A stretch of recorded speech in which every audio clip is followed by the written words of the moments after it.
everybody, and welcome back. My name is Mel, and today we're going to talk about all of the Christmas romances that are on my radar for the December season. I don't read a lot of romance. You guys probably figured that out throughout the year, but I love a good Christmas romance. There's something about the cold with a fireplace and just the warm, cozy season that I'm really looking forward to in the month of December. So I wanted to share with you guys the ones that are on my radar. I don't usually get to read that many, maybe like 3-4 tops, but I got a great list to choose from, and I cannot wait to get started on some of these. So the first one is A Merry Little Meet Cute, and I feel like everybody has heard of this book. It is by Julie Murphy and Sierra Simone, which is a very interesting mashup, and it's not one that I would expect. Julie Murphy does more of the cute type romance, whereas Sierra Simone does the hardcore, like, erotica type romance, and it's just an interesting combination between the two. This is a steamy plus-sized holiday rom-com about an adult film star who is semi-accidentally cast as the lead in a family-friendly Christmas movie and the former bad boy pop star that she falls in love with. It sounds interesting and cute and just really wholesome. That's going to be the case for most of these, is they just sound cute and wholesome, but I like the idea of a adult film star mixed in with a family-friendly romance rom-com. I just think that's a Hallmark movie waiting to happen. And then we have Mistletoe Motive by Chloe Leese. This is one that I saw last year and kind of just had on my radar but didn't get around to it. It is a holiday romance that they say is perfect for fans of The Hating Game and You've Got Mail. I didn't read the You Got Mail, but I have read The Hating Game and enjoyed it. Looks like we've got a grumpy sunshine with a guy that hates the holidays and a girl that loves them. She's full of festive cheer and he is bah humbug. She meets the new tender side of Jonathan. Is this the same guy that she has always called her cold-hearted enemy? It sounds interesting. I'm thinking it's adorable. It's set in a bookshop. It looks like we have got maybe a pen pal type situation, and I'm excited for it. I think it is going to be a great time. Next we have Merry Christmas to Me by Jerica McMillan. This one is the companion novel to one that I read last year and really enjoyed. It was a grumpy sunshine, a single parent type trope, and this one I think is a best friend's brother and enemies to lovers trope. And I didn't love the grumpy sunshine tropes from the first book, but really enjoyed the book regardless, so I'm hoping that she can make me love tropes that I already do enjoy. It's about two people that have known each other since they were kids, and he has always picked on her. He is her best friend's older brother, and it all got worse last year when he kissed her under the mistletoe, but now he's back in town, he's single, and there's mistletoe everywhere. It sounds very Christmassy, and I'm excited. I really loved that one last year, and so I'm hoping that I enjoyed this one too. And then we have How the Grump Saved Christmas by Claire Kingsley. This is another one that I saw around last year and just never got around to. It's about hardworking Isabel, who has a serious problem. Her family's farm is in trouble, big trouble, and worst of all, the man trying to buy it is none other than the grumpiest, grinchiest man of them all. Isabel Cook is his ex, and he might have a history with her, but this is just business. A Christmas-loving farm girl is not going to come between him and his ambition. Christmas, he hates it, and the Christmas village has got to go.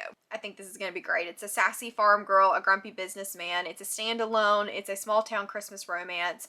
We have banter, a guard donkey, and plenty of holiday cheer. I think it's going to be adorable. Next we have So This Is Christmas by Jenny Holiday. If you guys have heard me mention these before, this is the third and final companion novel to the A Princess for Christmas. And I liked Duke actually better than A Princess for Christmas, but I really enjoyed both of them. I flew through those books, and this is the final one, I believe. It is the Royal Christmas series, and this is about a confident American woman and a straight-laced royal advisor who falls hopelessly in love with her. I really like the advisor part of the earlier books, and so I'm excited to get to this one too. She just has a way of weaving the story in a way that actually made me like snort out loud a few times in Duke actually, and it was just very immersive, and I had a great time with it. Then we have Merry Inkmas by Talia Hibbert. This is one that I've seen around a lot. I've not read any Talia Hibbert. I know that that's like a big no-no in the romance world, but again, I don't read that much romance, so I feel like I can get away with it. She did the Get a Life Chloe Brown, I think, series, and this is a little bit of a steamier Christmas side of that. It says, Cash Evans knows exactly what he wants for Christmas. Too bad he can't have her. He's an infamous tattoo artist, and he's been watching the geeky Bailey Cooper for months, but that's all he ever does watch. That sounds kind of creepy. Just a little bit creepy. She is socially awkward, and she learned long ago that men just aren't worth the hassle. She's never met anyone so confusing or so impossible to resist. This one sounds like it could be a little bit more of the traditional, spicier romance side of things, whereas the other ones seem to be a little bit more on the contemporary, cutesy side of things. Then we have Falling Under the Mistletoe by Evelyn May. Fate doesn't care about your plans, and neither does love. So we've got a bakery owner, and she has one goal this Christmas, and that's to avoid all men. She's recently single and had a really bad time with her ex. She never thought that she would see the stranger from the airport again, but he has reappeared in her hometown with the fate of her business in his hands. Is all the mistletoe this holiday season conspiring against her, or can a chance encounter lead to love? This one is a small town happy ending romance, and I think it is part of a type of companion novel series as well. Then we have How to Ruin the Holidays by Becky Monson. It says, after a disastrous Thanksgiving, all that our main character wanted was to avoid anything holly and jolly, so an unexpected business trip seemed like the perfect escape plan until they landed smack dab in the middle of a freaking winter wonderland known as Carroll Cove, Montana. It's merrier and brighter than the North Pole. Unfortunately, this little trip isn't exactly filled with good cheer, but Noel's kisses have a way of making him believe that there is Christmas miracles, and a miracle might be exactly what it takes to keep the holidays from being ruined forever. Again, seems like a grumpy sunshine kind of thing. That tends to be a common Christmas trope, one that I don't exactly love, but in a Christmas romance, it seems to work a little bit better than in a lot of other romances. Then we have The Holiday X-Files by Jennifer Peel. Again, this is one that I heard about a lot last year along with The Holiday Swap. It's about a woman that was once a time called the Holiday Queen, but catching her husband under the Christmas tree with another woman kind of ruins that vibe. It made her digitally crop him out of all of the wedding photos and post them online. But then comes her ex-husband's best friend, Noah Cullen, like the vampire. Oh, I did not read that part. I don't love that. Not gonna lie. He's extremely gorgeous like the vampires too. He plans to help her believe in the magic of the holidays again. It's a rom-com, and it doesn't really tell me what exactly the tropes are in this one, but obviously ex's best friend. Then we have the Jingle Wars by R. Holmes and Veronica Eden. So this is a enemies to lovers. At two ends in one town, there is only enough room for the both of them. Or there's not enough room for the both of them. Add in a reindeerish donkey, a Christmas competition, and a rivalry to end all rivalries, and you're bound to end up in disaster, right? This one sounds really good. I love a competition and enemies to lovers, so I think that this one could be a win for me. Then we have Faking Under the Mistletoe by Ashley Shepard. Again, it looks like we have a enemies to lover, or a grumpy sunshine. Olivia is the human embodiment of Christmas cheer, and she has no problem spreading it all around. So it's no surprise when she's put in charge of the holiday festivities, secret Santas, and ice skating. Kissing her boss at a Christmas tree lighting in front of his ex-girlfriend, well, this is the season of giving. For to ungrinch the grinchiest man she's ever met, she's pretty sure that she slayed the whole fake dating thing, until she realizes that there's no fake about her feelings for Asher. So we've got fake dating, we've got grumpy sunshine. It sounds interesting. I'm a little confused about kissing her boss at the Christmas lighting and how that plays into the Asher storyline, but I guess I'm gonna find out. Then we have The Christmas Fix by Lucy Score. This looks like it's a little bit more on the spicier side of things. She'll save Christmas just to spite him. In the late season hurricane hits Mary, Connecticut, we have a city manager and a single dad who has informed that his already devastated residents there won't be a Christmas festival this year. And no festival means no tourism dollars. But when home renovation expert shows up with a camera crew and a budget big enough to put the town back together again, he balks. The last time Kat was in town, she stirred up trouble everywhere she went. Looks like we've got a little bit of enemies to lovers, we've got renovation, we've got small town. I think it could be good. Then we have The Holiday Switch by Tiff Marcello. This one is one that I did hear about a lot last year, and I heard some mixed things about it, good and bad. But I'm curious to see if it were to work for me. So this one is about Lila Santos, who is ready for her last winter break of high school. The snow in her small town is plentiful, and the mood is as cozy as a fuzzy Christmas sweater. But her perfect holiday plans come crashing to a halt when her boss's frustratingly cute nephew, Teddy Rivera, becomes her co-worker. She's type A, and he is type anything but Lila's way, and the two of them can't stop butting heads over tangled icicle lights and messy Christmas shop merch.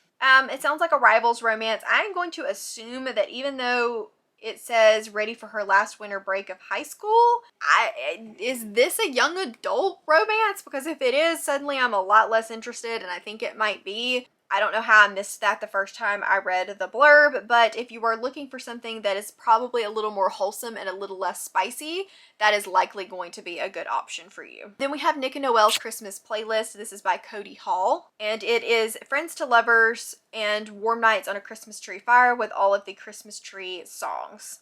Nick is just out of the military and his homecoming is not going as planned. At least Nick can rely on his usual shift at the family Christmas tree farm with his best friend Noelle and her endless supply of Christmas tunes to lift his spirits. But then they kiss and it feels so right. If Noelle can turn Nick's blue Christmas merry and bright, this might be the last Christmas he spends with a broken heart. This year they'll be rocking around the Christmas tree.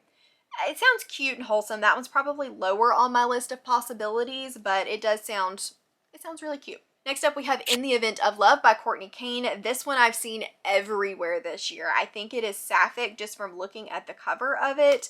It's also for friends of Casey McQuiston. So with her career as a Los Angeles event planner imploding after a tabloid blow-up, Morgan isn't exactly ready to head home for the holidays. Take her one-time best friend turned crush, Rachel Reed, and the memory of their perfect, doomed first kiss still as fresh as fallen snow. When Morgan discovers that Reed struggling at a tree farm is the only thing standing between Fern Falls and corporate greed destroying the whole town's livelihood, she decides she can put heartbreak aside to save the farm in her best friend's fundraiser. So it sounds cute. It's different just because this is the only sapphic one that I have on my list, and I'm interested to give it a try. It's getting really good reviews so far, so hopefully it's good. Then we have There Is Also a Dog by Kaylee Loring. I always love when there's a dog, so you sold me at that. And this one is a steamy romantic comedy. It says that literally in the title, so I am assuming that there is a lot of smutty scenes. It's a story about a cabin in a small town and a workaholic New Yorker who hates the holidays. There's also a hot local doctor that loves Christmas. It sounds cute. The blurb doesn't really give me much, but I think that it's going to be cute and I'm excited to give it a try. And then we have In the Weeds by B.K. Borison. This one is the companion novel to Love Light Farms that I really enjoyed last year. I don't know how Christmassy this one is, full disclosure. The last one, Love Light Farms, was Christmassy. It was set on a Christmas tree farm, but it wasn't just hugely Christmassy.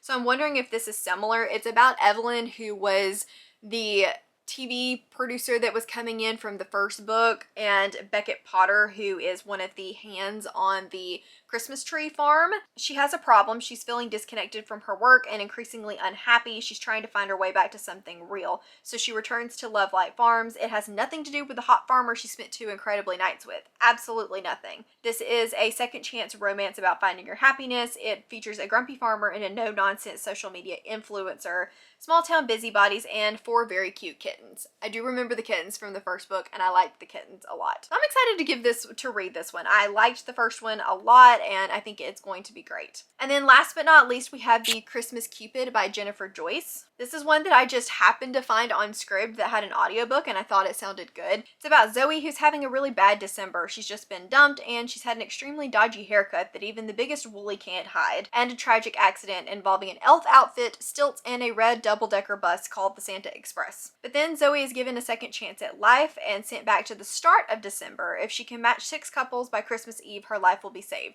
which gives her the perfect opportunity to win her boyfriend back too. Can she find love at Christmas? It's different. This is different than the other Christmas romances that I've looked at. Kind of reminds me a little bit of One Day in December, just with the dead kind of trope. That one was a lot more heavy and had like a widower trope to it, so beware of that one if you decide to give it a go. But this sounds interesting, and I think it's going to be adorable. I have an audiobook for it, so even better. Okay guys, so that was a really quick little rundown of the 20 Christmas romances that are on my radar for this year. I don't know how many of those I'm going to get to, and there are a lot of them, so if you've read any and there's some that you're like, definitely avoid that, or you should absolutely read this, please let me know down in the comments. I gotta narrow this list down somehow. I hope you guys enjoyed this video and found yourself a Christmas romance to give a try this year. As always, links to my Patreon, Instagram, Twitter, and Goodreads all down in the description box. If you enjoyed this video, please give it a big thumbs up and subscribe if you wanna, and I will see you in the next one. Bye.